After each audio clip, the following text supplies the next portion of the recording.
Do you crave to make the tastiest, perfectly cooked and rich looking jollof rice every single time? It all comes down to three key things: your jollof base, water measurement and taste. And today we are focusing on the most important one, your jollof base. Get this right and your jollof will always be a hit. Stay tuned.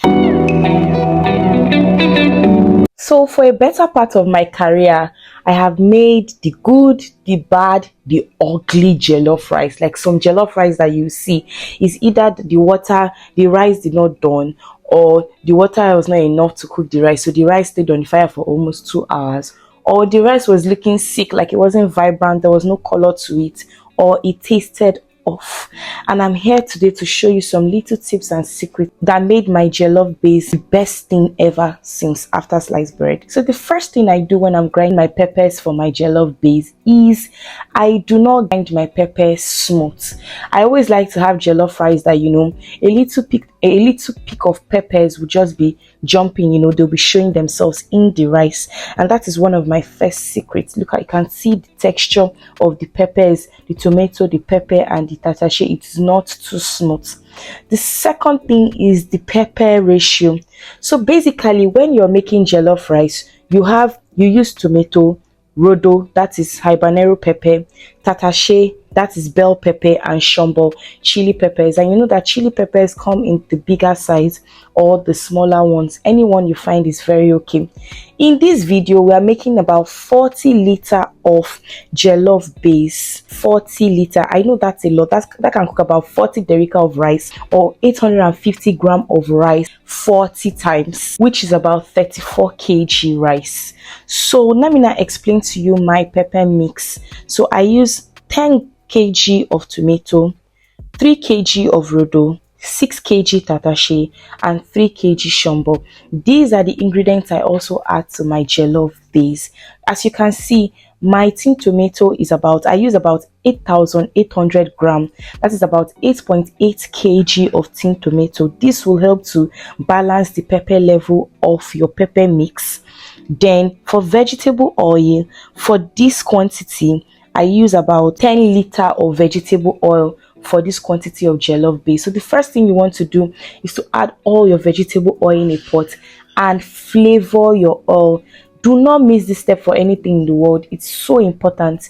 You need to flavor your oil. So how do you flavor your oil? You add most of your dry spices and your dry ingredients. When making my jollof base, I do not miss this ingredient. I always use bay leaf, I always use white pepper, I always use curry and thyme, I always use rosemary. Then I'll proceed to flavoring my oil. I'll add my bay leaf, I'll add half part of my curry, I'll add half part of my thyme, and just continue stirring on medium heat.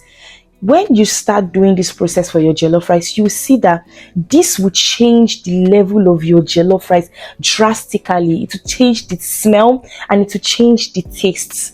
What this does is that it enhances the flavor. You are building in flavors. As I'm even talking about this rice, like my mouth is just watery. I'm so hungry. But don't mind me. What this process does is that it helps to build the flavors in your jollof rice. So you proceed to add your chopped ginger and garlic. So another very important step here is that the ginger and the garlic needs to be chopped, and the ratio of the ginger to garlic is about 1:1/2. So if we are using 1 kg of ginger, we are using 500 gram of garlic, which is a lot in my opinion. For this one, I used about 750 gram of ginger and about 350 to 400 gram of garlic.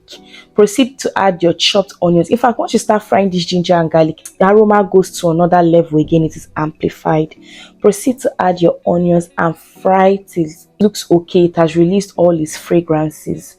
And don't forget to keep stirring, because you don't want to be doing this and just abandon the heat. It's on medium heat, it's not on low heat, so it might burn. The next thing you want to do is to fry your tomato paste, and this is a lot of tomato paste, so you'd have to be patient when frying it. I will drop the list of the ingredients in the comment section and also in the description box. I would also be doing that for 20 liter of jollof base and 10 liter of jollof base. For any reason in the world, tin tomato frying the flavoring of the oil, and addition of ginger and garlic. Do not miss this step for anything in the world. Do this and tell me in the comment section when you have tried it. So sometimes I see all of you asking, why do you always fry tomato paste first before you fry the main tomatoes? As in, not supposed, this one has already been processed, has already been fried, so it's supposed to take less time. You're supposed to introduce your tomato first. But I would like to let you know today that the reason why it is important to fry your tomato paste first is, number one, to reduce the acidity of the tomato. You know that this tomato paste, if you're not careful, you don't fry it well, it's going to be having this sour of taste in your food. So what you want to do is to ensure that you fry this tomato paste very, very well to reduce that sour taste of it. And also what it does is that it enhances the flavor, the color of the tomato paste. So as you can see, it becomes darker, and this is the key of your jollof rice. It will make your jollof rice look vibrant, rich, like, you know, all this jollof rice that is not suffering. The next thing you need to do is to, once your tomato paste has fried, that taste has gone, you introduce your pepper mix. And as you can see from this, we have already pre-cooked our pepper mix. We have boiled our pepper mix. So what this helps to do is that it reduces the water content of the pepper mix, number one. Number two, it helps to make your cooking faster. So you don't want to spend all your years in the world cooking jollof base. No.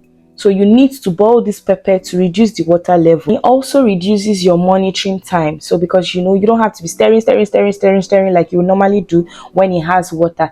It also reduces splash. You know, those all those accidents like this that these things cause when they still have water inside. Believe me, it reduces it drastically too. So you proceed to just stirring this and just keep frying and frying and frying. And yes, do not forget to add your other remaining ingredients and your butter at this level. When you want to do the seasonings is up to your choice, it's up to your taste. Remember, this is a jollof base, it's not a stew.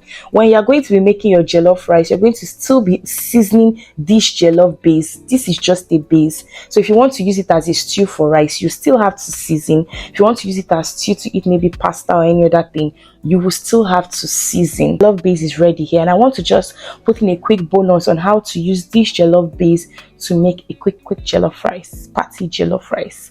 So I was making about 4 derica of rice here, which is about 3.4 kg of rice.